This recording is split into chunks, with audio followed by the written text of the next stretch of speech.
might be ready now to talk small cells. So can I introduce Jimmy Chin, who is from Lime Microsystems. And we're going to talk about something which is extremely exciting, and that's software-defined radios. And whilst Jimmy's getting connected here, well, I'll just explain a bit of context here. If we go back about 3 or 4 years in time, small cells, an ENOB, a femto cell, would cost somewhere around $3,000 to $4,000. I know because I bought about a dozen of them to do testing of devices and SIM cards in a screened room. So £3,000 to £4,000, probably a little bit outside the realms of people at home and that sort of stuff. So what has happened over the last couple of years is that we've seen the introduction of software-defined radios who are able, these devices are able to synthesize waveforms and do amazing things, but all in software. And so Lime Micro, probably one of the world's leading manufacturers of this type of technology. And so I think I'll just shut up, Jimmy, and let you talk for a couple of minutes and explain what's going on. Is this working? Everybody hear me? Oh, hi. I'm Jimmy Chin from Lime Microsystem. What I do, I look after the special projects. So basically that entails looking after operators and creating relationship with the ODM in Taiwan, etc., and creating relationship with everybody else, developers like yourself. So essentially what we're doing is to bring computer, what we're trying to do is to democratize the wireless network of the future. And democratize mean that we're using based on commodity hardware that anybody and from anywhere and everywhere can access to the technology and contribute to the wireless movement. So what we've done here is that we have a couple of USB developer boards, software-defined radio, and different versions of the technology for different capacities and different throughput. But the whole idea here, these are all open source. So all this board design, the software drivers are all open source. It's up to anybody to take it and customize it and to be deployed in any area they wish to go. And I apologize earlier. I didn't know my family picture was on the screen. But anyway, so what we've done, I think James mentioned earlier, we're going to do a demonstration based on commodity hardware. Basically, over there, what we have is a network in the box based on the x86 Intel i7 mini PC, and we're able to do a 4G or LTE video call. So this is what we will be doing. And so, yeah. Do you want me to fill whilst you just get ready to do the video call, or do you want to go on a little bit longer? Do we need to bring it over here? No. How close? How far can we go with the camera? Do we need to bring the demo to you, or can you get over into the corner? Okay. Yeah, we'll do the demo over in the corner. We can, yeah. Okay, to give you a little bit more context here, when we put this demo together, we wanted to prove that we can use the Lime SDR radios with a number of different protocol stacks. So when we mapped this out, we decided that we were going to use a totally open source stack using the Open Air Interface, or OAI, backend. Can I just add on to that? So we are opening up this platform to all developers, and so in a sense we're working with the OAI, but we're also working with the Quarters. They're doing the EPC, and also the Amerisoft, another French company that do the LTE stacks. So this is what we'll be demoing here. So basically the whole spectrum from open source to dollar value application. So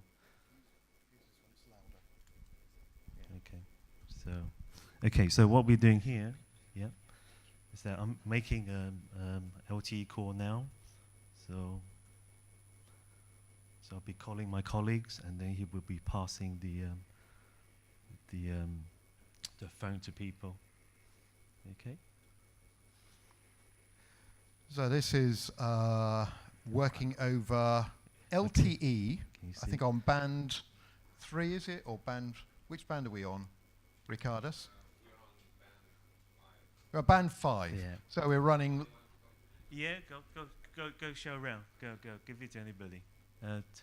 All of you are, in this demo, all of you are our bankers. It's okay, you won't be fired. And we want your money, so please. Okay. And we're showing off here because this is not just VoLTE. This is not just voice. We're actually doing a ViLTE, which is video over LTE, which is a little bit more complex. And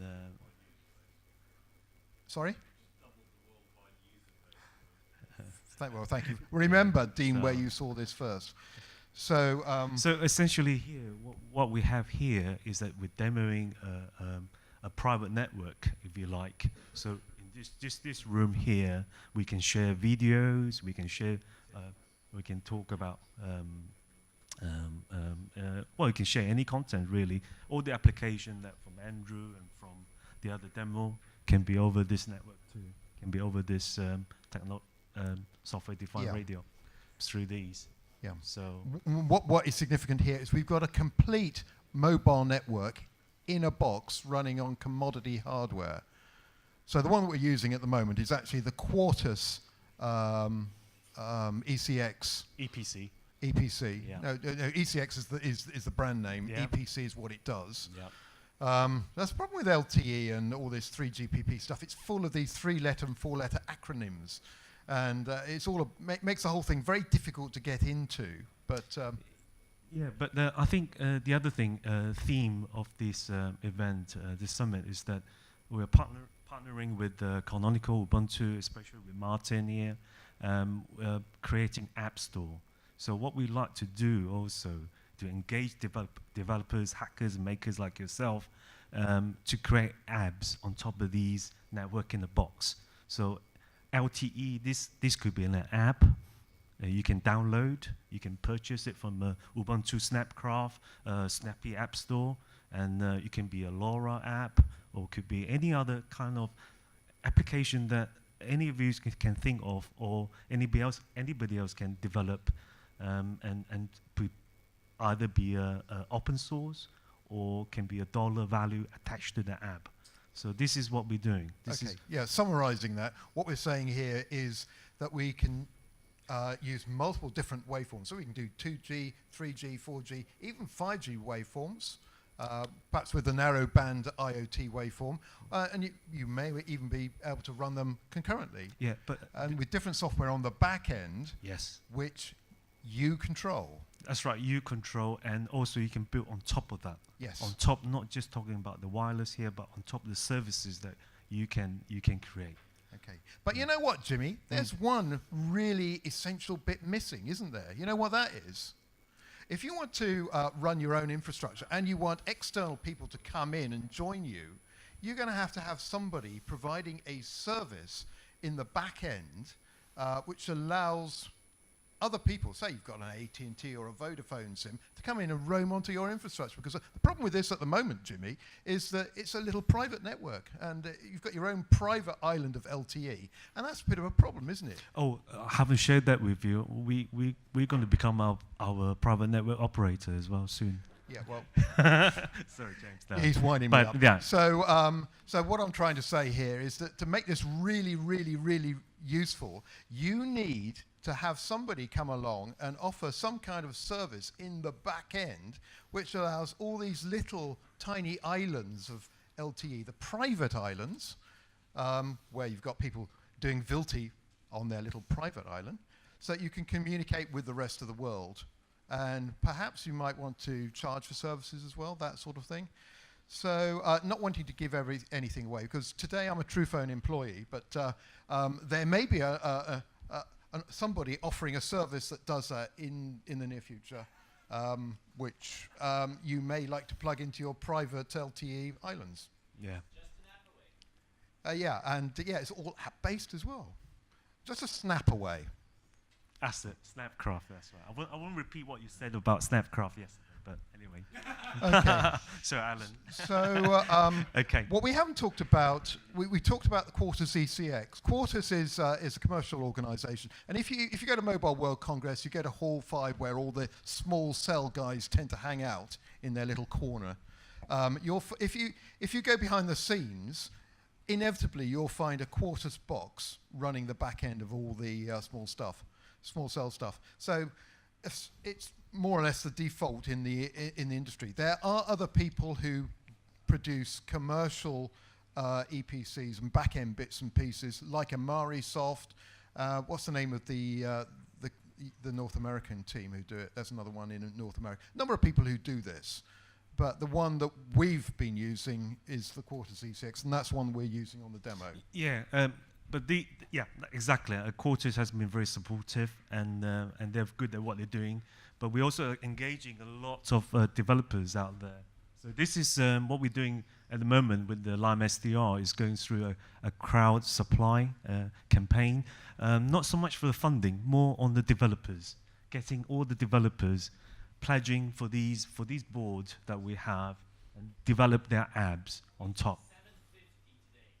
Yeah, it's going up. It's okay. Thanks, Martin. But so this is what we're doing. You can see all the different time ideas they have. So what sort of thing they can develop and like to see in their network, or services they would like to provide. So this is opening up.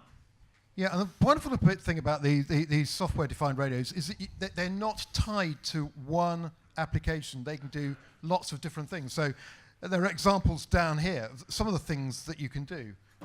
Just picking one out at random, ham radio is an interesting one, because last year I ended up in Chicago, and Andy and I ended up in Chicago at the TAPA, Tucson Amateur Packet Radio Group. They're the uber geeks of North American ham radio. And I walked in through the door and said, "Hi, I'm James, I'm here doing whatever." And the guy said, "Have you got a presentation?" I said, "Well, as it happens, I have to have this LTE small cell presentation in my pocket." And he ran away with it, came back, and 20 minutes later, I was on stage talking to the geekiest hardcore geeks in ham radio in North America, inciting them to build ham radio LTE networks. And initially they said, we can't do that. And I said, well, I think you can. And at the end of it, I think there were a few people in the room who decided that they were going to build ham radio LTE networks. And the Lime SDR cards are exactly the sort of thing that they might want to use. In fact, because they're North American, possibly not. No, they do actually. They do. In fact, they were the very first. They are the pioneer in terms of the making use of these wireless technology. Okay. And software-defined radio really enable them and to do what they're hobbies. Yeah. And from hobbies into all kind of different application. So it's great. A quick question for you, Jimmy. I mean, how do people get into this software-defined radio? Because it's not the sort of thing that you wake up in the morning and you think, you know what, I'm going to build an LTE network using a software-defined radio. How do you get into it? Actually, we make it very simple, because we just the software-defined radio that we have, you just plug into your PC, your laptop, your computer, and if you can code and understand some coding, you can program it. Well, in fact, if you can load us a snapped, is that the right term? A snapped app. This is where I like to add on as well. So if you can program, you can do whatever you want. If you can't program, like myself, these are space age technology. Yeah. I will go to like a Ubuntu app store and buy the apps, or like to try out the apps. These apps, like I said earlier, it could be open source, could be free, and all the way down to $1 value worth app. Okay, and the last little bit, we haven't really talked about the open source equivalent, OAI. Mm-hmm. Yes. Anything you can say about that? No, the OAI is there's a group of the open source community that are doing all kind of application. So OAI is one of them. OAI is just, there are others. OAI stands for Open Air Interface. There are others out there, but it's just the one that we decided to use because it works with a they've line been involved micro. from a very early stage, before in the telecom world. So this is it. And Right. please, Yeah.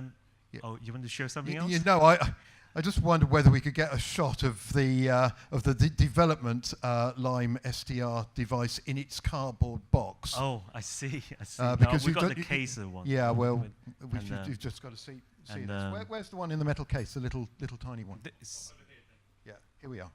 oh, they got it here. Which one? No, the one in the metal case. This one. That's the one I'm looking That's the for. one there, isn't it? Yeah. Here we are. Just there's the final bit, and then we'll move on. So Yeah. this is an example of the Lime SDR device in its metal box. So possibly not quite production yet. In order to make this something that you can roll out in homes and on chimneys around the country, we've got to do a little bit of work. We've got to put an RF power amplifier on there, haven't we, Jimmy? So what the output of this is... Actually, we do have deployment some of these in people's premises already. Yeah, but what's the power level? This is probably, with this phone, probably can cover up to about 20 square meters. Yeah. Yeah, so So I'm not going to talk about DBM, all this stuff, because I don't understand it much. But about 20, with this device, but we can luckily, about 20 Jimmy, meters. I do, which Okay. is really quite useful. So, For us to deploy these in something like a rural situation, we have to put a power amplifier on there. And the one that I favour at the moment, Qualcomm, make a wonderful, wonderful lump of a chipset. Something called the RF360, which is what top-of-the-range Android phones use. And this bit of kit, they cost about $15, I think, for the chipset. It covers all 40 LTE bands and puts out somewhere between 500 milliwatts and a watt of RF power. And it actually has a built-in antenna tuning unit as well. So one of the big problems with something like this that covers virtually DC to light spectrum range is you've got to put an antenna on it, and trying to tune that can be a bit problematic. So having a device which has an antenna tuner unit on is a bit of a bonus. Just one thing, I do appreciate if you have ideas, especially you guys are developers and have lots of good ideas. So please help. I mean, participate. I think that is the if you can, and this is open source for you guys as well. So everybody can contribute and participate. Thank you. Brill. Well, thank you, Jimmy.